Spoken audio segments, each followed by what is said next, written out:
Pour la première fois dans l'histoire de la Biennale des Arts africains contemporains de Dakar, des artisans sénégalais ont eu l'opportunité de présenter leur savoir-faire au public international.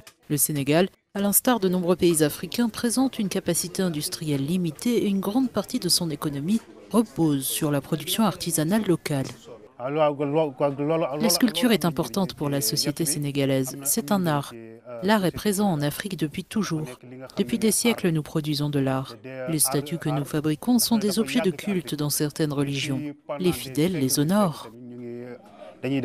Jusqu'à présent, la biennale avait été dominée par des artistes plasticiens, mais grâce à l'initiative des conservateurs sénégalais, 5 artisans de la région se sont réunis pour organiser une exposition collective autour du thème de l'hippopotame, figure emblématique de la faune sénégalaise et symbole de la culture africaine. L'hippopotame est un animal que la communauté qui vit près des eaux connaît très bien et qui est un élément fédérateur qu'on a pris comme un élément fédérateur pour les artisans, mais qui demeure être aussi un élément fédérateur pour l'ensemble des peuples de l'eau, qu'on appelle Dandemayo, c'est ceux qui vivent auprès de l'eau. Installée sur la place centrale de Soumbédioune, au milieu des boutiques artisanales, l'exposition a rencontré un grand succès auprès des habitants et visiteurs.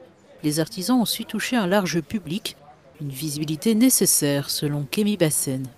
Pour nous, il était normal, si nous voulions un peu tenter une décolonisation, j'utilise ce mot même s'il est un peu emprunté, et également une admission légitime dans l'art contemporain, c'est passer par l'artisanat.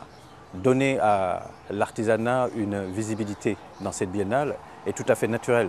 On peut s'interroger pourquoi ça n'a pas été fait plus tôt. La Biennale des Arts africains contemporains de Dakar, qui se tient jusqu'au samedi 7 décembre, continue de séduire par sa diversité et sa capacité à mettre en valeur la richesse du patrimoine artistique de l'Afrique.